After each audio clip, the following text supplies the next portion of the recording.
Good morning, children. Today in English core in class 11, the address.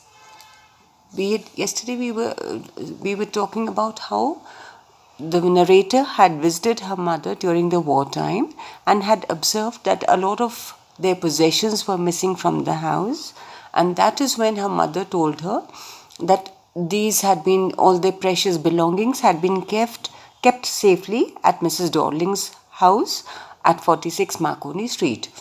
And but the narrator was not really satisfied with the intentions of the lady. She was not very sure whether those possessions would be returned or not.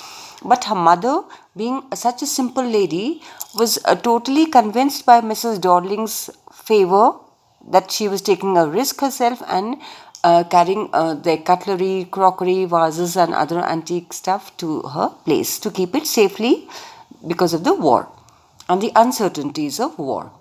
My mother seemed to notice that I was not entirely convinced. What was she not entirely convinced? The intention of that lady, Mrs. Dorling. That means that she was very clever, she was very manipulative. So she did not believe because her mother trusted that lady so much.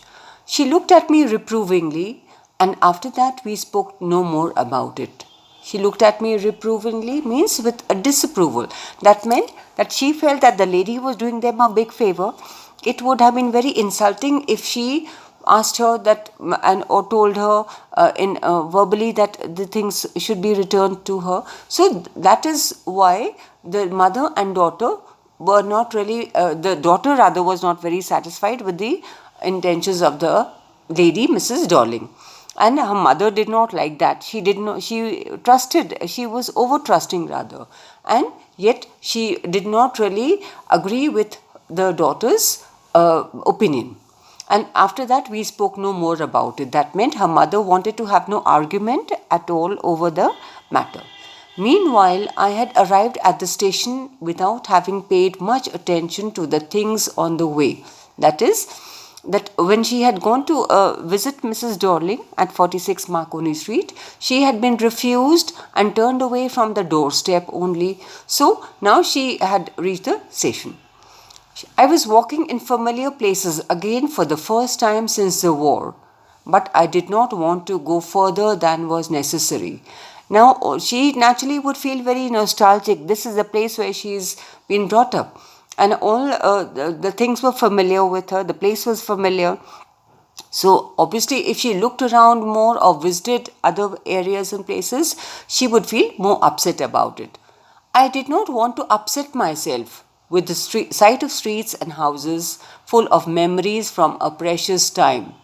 She says she did not want to be upset, she did not want to be mentally disturbed, because if she went around looking at the places, the houses and the streets and all that, or paid attention to it, definitely all the memories of the earlier time, a precious time, that is the time of her childhood, the time when she was young, the time that she has spent with her mother, right?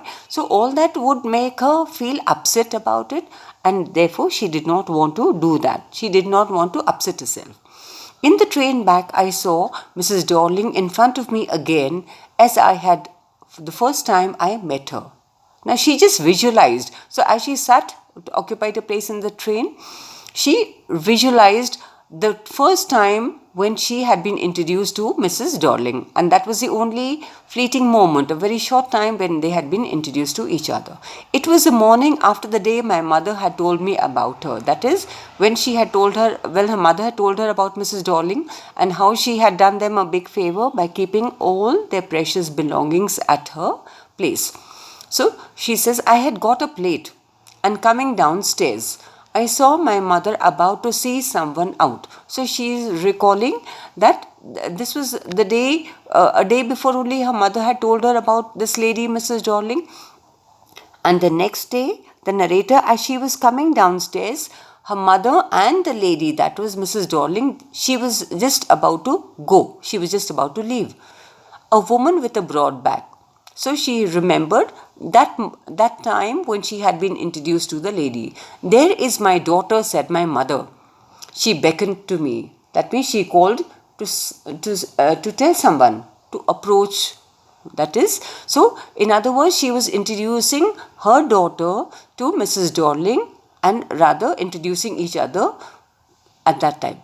The woman nodded and picked up the suitcase under the coat rack.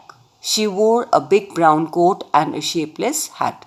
So the woman simply nodded. She did not even stay on for any more time. She simply picked up the suitcase and walked out of the house. Does she live far away? I asked.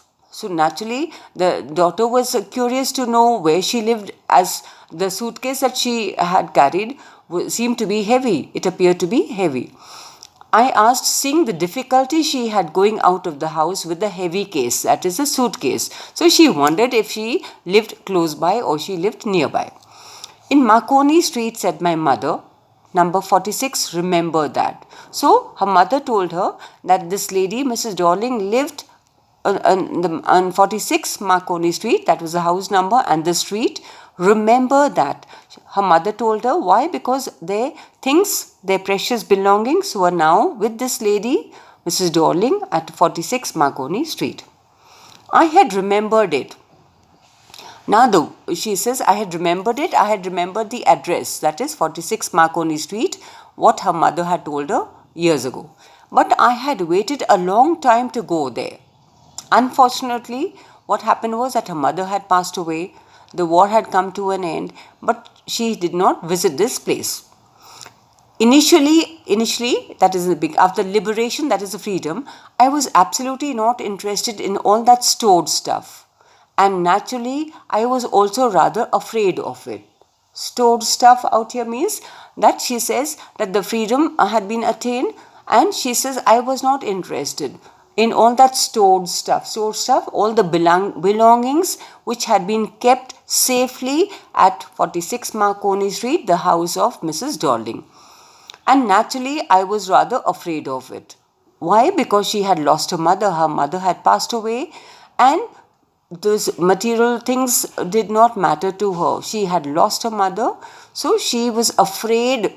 Afraid why? Because if she saw those things, she saw those belongings of her mother, she would be very upset about it. Afraid of being confronted with things. Confronted with things, that means that come face to face with the things. Which things? The belongings of her mother. That had belonged to a connection that no longer existed. That means the possessions were her mother's, so obviously they are hers also now. But she was afraid, she was scared, she was frightened of herself because she felt that she was not strong enough, she was not brave enough to be facing the situation. And she says that no longer existed, that is, naturally her mother had passed away, so she no longer existed, which were hidden away in cupboards and boxes, and waiting in vain until they were put back in their place again. So she had anticipated, or she had expected, that all these belongings of her mother would have either been kept in cupboards or in the boxes, and waiting in vain. That means for years they had been over there and nobody had come to claim them. They were put in their place again, which had endured all those years because they were things. Endured means survived. Now, human beings have a certain lifespan. Whatever each one is destined to live, we live that. But things have no shelf life. That means, be it crockery, be it plates, be it cutlery or whatever, the things which do not have any life, they can last for years and years because there is no end to it. So that is why she says, because they were things. That means things which are inanimate. That means they had no life in it. While her mother, being a human being, she had passed away. But gradually everything became more normal again. That means the war had come to an end. Things had become normalized. So the people began to lead a normal life in the sense that there was no threat to their lives now. Bread was getting to be a lighter color. That means better quality. There was a bed you could sleep in unthreatened, because wartime is uncertain.